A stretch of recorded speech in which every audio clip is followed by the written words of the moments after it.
Hello friends, কেমন আছেন সবাই? আশা করছি সবাই ভালোই আছো। আমিও ভীষণ ভালো আছি। তো আজকে আবারও চলে এসেছি তোমার সাথে ছোট্ট একটি ভিডিও নিয়ে। আর আগের ভিডিওতে তোমাদেরকে বলেছিলাম যে আমাদের ঘরে পুজো হচ্ছে, আর এটা বলেছিলাম যে তোমার সাথে পরে শেয়ার করব। তো এই ভিডিওটি সেই পুজোর দিনে তোমার সাথে শেয়ার করবো বলে ভিডিওটি করেছি ঠিকই, কিন্তু শেয়ার করতে পারিনি কারণ আমার এডিট করতে করতে একটু সময় লেগে যায়। আর সত্যি কথা বলতে আমার মেয়েকে নিয়ে একদমই সময় পাইনি যে এডিট করব আর তোমাদের সাথে শেয়ার করব। তার জন্য আমি আগে শেয়ার করতে পারিনি, তো এখন করছি।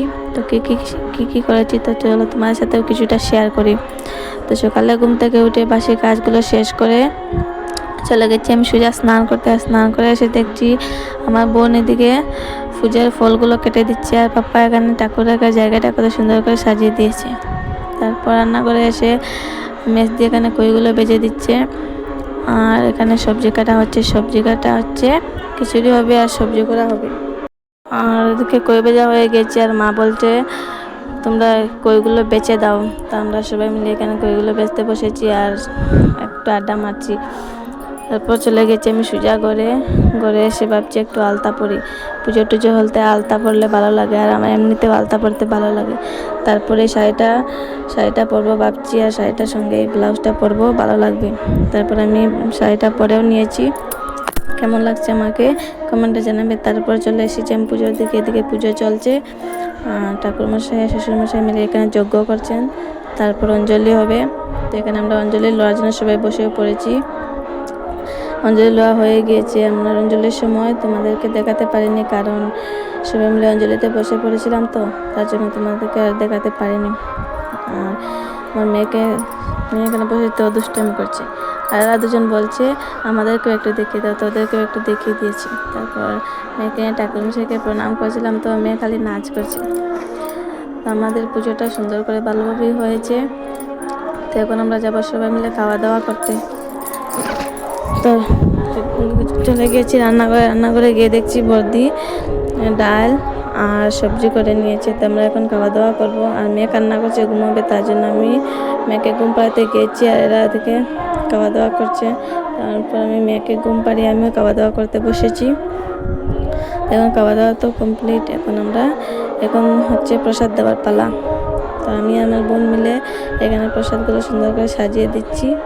আমার মেয়ে এখন ঘুমোচ্ছে, ও উঠে গেলে তো আর পারবো না, তার জন্য ভাবছি ও যখন ঘুমোচ্ছে তোদেরকে একটু হেল্প করে দিই। তো আমি তার জন্য প্রসাদগুলো সুন্দর করে সাজিয়ে দিচ্ছিলাম। আর এদিকে বাচ্চা পাটি প্রসাদ খাচ্ছে, আর প্রসাদ খেয়ে এখানে মজা করছিল। আর আমার বাবু এসেছে আমার বোনদেরকে নেওয়ার জন্য। আর আমার মেয়ে অন্নপ্রাশনে একটা গাড়ি পেয়েছিল, গাড়ি পেয়ে তো অনেক খুশি। গাড়িতে উঠে নাচ করতে বাবু ওর সাথে একটু খেলা করছেন। তারপর সন্ধ্যা হয়ে গিয়েছে। আমরা সবাই মিলে এখানে ঠাকুরের সামনে সন্ধ্যা বাতি দিচ্ছিলাম। আমার মেয়ের হাতে ঘন্টি দিয়েছি, তো ও টাং টাং করে ঘন্টি বাজাচ্ছিল। তারপর আমরা ঘরে সন্ধ্যা বাতি দিয়ে চলে গেছি মন্দিরে গিয়েও সন্ধ্যা বাতি দিয়েছি। আর মেয়ে এখন পাপ্পার কোলে উঠে দেখছে আমরা কী করছি। তারপর তুলসী মন্দিরে সন্ধ্যা বাতি দিয়ে আমরা এসেছি ঘরে। তো ঘরে এসে আমি মাকে পাপাকে সবাইকে প্রণাম করে, বাবুকে সবাইকে প্রণাম করেছি। আর এদিকে মেয়ে কান্না করছে আমার কোলে আসবে তার জন্য। আর আজকে তো জন্মাষ্টমী পূজা, আমাদের ঘরে জন্মাষ্টমী পূজা হচ্ছে। তোমরা গান শুনতে পাচ্ছ। আর তোমাদের কার কার ঘরে জন্মাষ্টমী পূজা হচ্ছে কমেন্টে জানাবে। আর তোমাদের সবাইকে জন্মাষ্টমীর শুভেচ্ছা। তারপরে দেখি বোনতারা চলে যাবে, একদম ভালো লাগছিল না। এতদিন রয়েছে, আজকে চলে যাবে, একদম ভালো লাগছিল না। তারপরে আর কি আর করা যায়, ওদেরকে তো আর রাখতে পারবো না। তারপর আমার বোন আমার মেয়েকে একটু তুলে নিয়ে আদর করছে। আর আমার বউকে টাটা বলে ওরা চলে যাচ্ছে। এরা গাড়িতে উঠে পড়েছে আর এখন চলে যাচ্ছে। তোরা চলে গেল, আমরা সবাই মিলে ঘরে এসে পড়েছি। কী করবো, ঘরে এসেছি আর অনেক ক্লান্ত হয়ে পড়েছি।